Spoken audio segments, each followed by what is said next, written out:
comment allez-vous? Alors je reviens avec une nouvelle vidéo et aujourd'hui j'aimerais vous parler donc du Black History Month. Qu'est-ce que le Black History Month? Donc c'est un mois, donc le mois de février en l'occurrence qui vient de passer, qui est dédié donc à l'histoire en général des Noirs, principalement donc des Afro-Américains. Donc par exemple en février c'est fêté donc aux États-Unis et au Canada, tandis que en octobre c'est plus fêté donc au Royaume-Uni, donc en Angleterre, etc. En France nous n'avons pas vraiment ce genre de pratique malheureusement, mais voilà, moi j'avais envie d'en parler aussi parce que nous malheureusement personnes de couleur, nous devons faire donc ce job en plus d'aller chercher donc nos références culturelles, etc. pour pouvoir un peu apprendre davantage sur soi et son histoire. Alors, il y a un tag, donc j'ai été taguée donc par une chère amie, une consoeur, si on peut dire ça comme ça, donc sur YouTube, donc Marina, si tu passes par là, je t'embrasse. Je vous mettrai également ces liens et tout en barre d'infos. Donc en fait nous avons 9 questions, non 10 questions, nous on dit où il faut taguer des personnes. Donc je vais commencer donc par la première question. Le tag est en anglais, moi je vais le faire en français et si vous le souhaitez je vais traduire donc cette vidéo avec des sous-titres ou vous pouvez également m'aider à traduire cette vidéo. Alors, première question, what books are you looking forward to read this February in honor of Black History Month? Moi, j'ai commencé donc avec un ouvrage au mois de février, mais pour moi, ça va s'étendre sur une année, dans le sens où je pense qu'il n'y a pas qu'un mois pour fêter ceci, par exemple, et pour d'autres raisons, donc, qui me sont un petit peu plus personnelles. Donc voilà. Donc toute la vidéo va répondre à cette question. En fait cette question c'est quel livre souhaitez-vous donc par exemple lire au mois de février en l'honneur donc du Black History Month, donc l'histoire, le mois de l'histoire des Noirs. Deuxième question c'est cite and talk about a classic read so lit book published before 1917 that you love. Alors qu'il faut donc citer et parler d'un classique de la littérature noire, on va dire, qui a été publié avant 1970 que j'aime. Je ne pense pas avoir d'ouvrage publié avant 1970 que j'aime, mais si j'en trouve un à l'avenir, donc dans mes lectures qui vont suivre, je mettrai évidemment ceci à jour. Donc n'hésitez pas à me suivre sur Instagram pour avoir davantage d'informations, plus d'informations concernant cette partie. Je n'en ai pas malheureusement, donc je ne vais pas forcément y répondre. Numéro 3. What read solid book would you like to see adapted to film? Un ouvrage que j'aimerais voir adapté au cinéma. Je pense que tous ceux que j'aimerais voir ont été adaptés. Après, je ne suis pas sûre. Mais qui me vient en tête, non. Mais ça non plus, j'en ai pas vraiment. Je pense que il faut que j'en lise davantage, donc j'en ai pas. Si à l'avenir, je vous dis... quand je vais mettre à jour cette vidéo, donc l'an prochain, je vous en parlerai. Ensuite, quatrième question. Show and talk about one of your favorite read solid books by a male author. J'en ai pas, mais j'ai pensé à James Baldwin, because je pensais à lui parce que je dois le lire. J'ai appris un peu plus et davantage sur son histoire récemment. Parce que j'avais entendu parler de lui, j'ai fait des études de littérature aussi, donc anglaise, j'ai entendu parler de lui et je connais un peu sa vie. Mais je n'ai jamais vraiment lu un ouvrage de A à Z dans son intégralité. Donc c'est pour ça que je mettrai lui. Je ne vais pas dire que c'est mon préféré pour le moment parce que je ne connais pas davantage sur ses écrits et de façon personnelle où j'ai fait l'expérience de lire de A à Z, mais je le mettrai donc pour cette question. On continue donc avec la question numéro 5. What with solid new releases are you excited about this year? Cette année, je pense que ce serait, je mettrais quand même Becoming, donc devenir de Michelle Obama, parce que je ne l'ai pas encore lu parce que justement tout le monde en parle et que en général j'attends que ça s'essouffle un peu pour connaître, mais je suis heureuse d'en apprendre parce que c'est un personnage qu'on connaît de loin, qu'on a l'habitude de voir, etc. Mais on ne connaît pas forcément toute sa vie et de son point de vue. Voilà, c'est surtout ça. Donc oui, je mettrais Becoming, devenir dans cette catégorie. Numéro 6. A lot of us that have fans refer to Toni Morrison as the Queen. Which writer do you feel could be the next queen in African American literature? Donc, on considère que c'est Toni Morrison qui est la reine, the queen.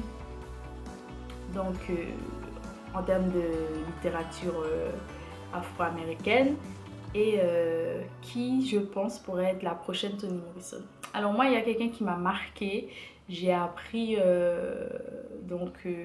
c'est sorti cette année. Et pour moi, ce serait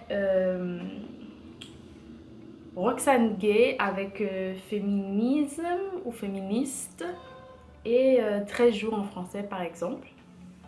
Donc c'est des ouvrages que je souhaite lire également cette année pour le Black History Month. Donc voilà, je mettrai cet auteur. Numéro 7. What the last book by an African American author would you read, love, and give 4 or 5 stars? En 7, je mettrai, parce que j'ai lu, parce que les autres, j'ai pas encore commencé. Comme je vous disais, pour moi, c'est une démarche sur un an. Je mettrai pour le moment, jusque-là, Another Brooklyn de Jacqueline Woodson. Pourquoi? Parce que j'ai aimé, j'ai passé un bon moment, je l'ai lu relativement vite. C'est une auteure qui m'a vraiment permis de mettre en avant certaines choses que je n'ai pas forcément l'expérience de ces choses et elle a pu les partager et j'ai pu y adhérer.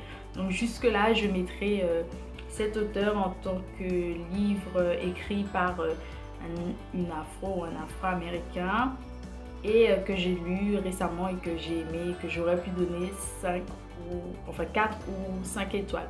Moi je note pas forcément mes livres, en termes de préférence c'est possible, mais je note pas forcément mes livres, mais ce serait cet auteur.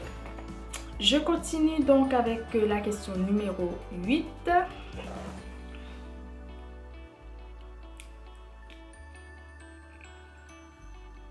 Je continue donc avec la question numéro 8. Show some beautiful books by African American authors. Beautiful books. Donc de montrer des ouvrages, de beaux ouvrages écrits par des afro-américains ou des afro-américaines. Donc c'est un livre que j'ai depuis fort longtemps, que je n'ai jamais lu. Shame on me, honte à moi.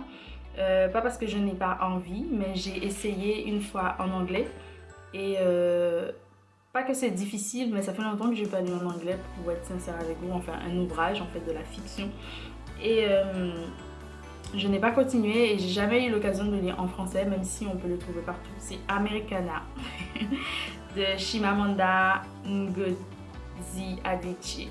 Donc c'est celui-ci, moi je le trouve beau. Dominante de vert avec des pointes de jaune, pour moi c'est vraiment top. Et puis le personnage qui est donc sur la première de couverture me paraît mystérieuse, sensuelle, belle, intéressante, donc je dirais ça. Je mettrai également Toni Morrison, donc Sula, que j'ai commencé à lire lorsque j'étais à l'université parce que c'était une lecture obligatoire et finalement on l'a pas étudié. Donc j'ai toujours voulu terminer cette lecture et que je trouve très jolie, vraiment très jolie. La couverture pour moi est vraiment très belle. Voilà. Et ce sera tout jusque là. Je continue du coup avec la question numéro 9. Black History Month is about its people. What book would you like to read to learn more about African American? Donc ici on nous dit que le mois de l'histoire des Noirs consacre en fait les personnes de couleur.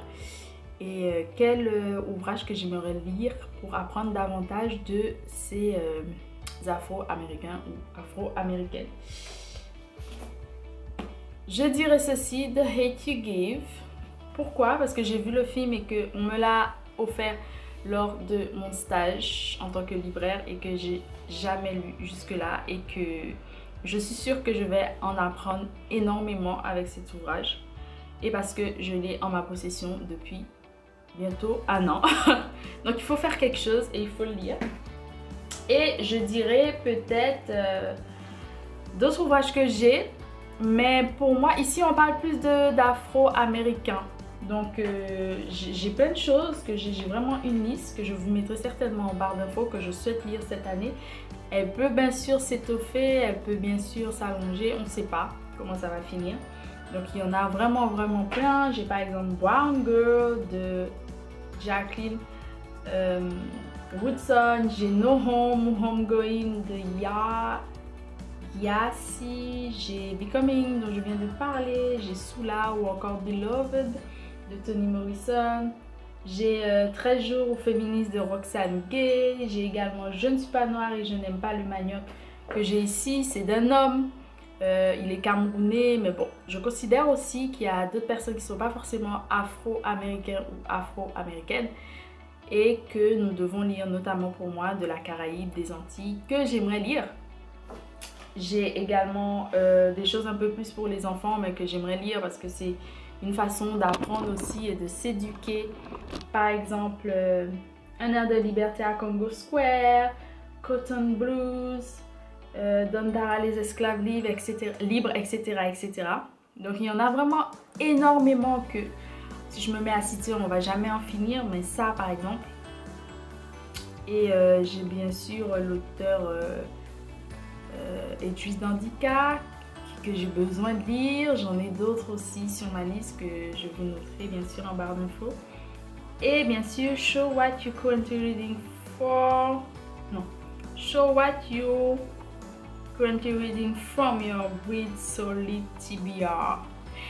Ce que je lis en ce moment, malheureusement ça ne fait pas partie du Black History Month, mais le prochain que j'aimerais lire, je pense que ce sera soit un Roxane Gay, 13 jours ou encore féministe, soit un Dantika, parce que je souhaite vraiment lire cette femme et je n'ai pas encore eu l'occasion.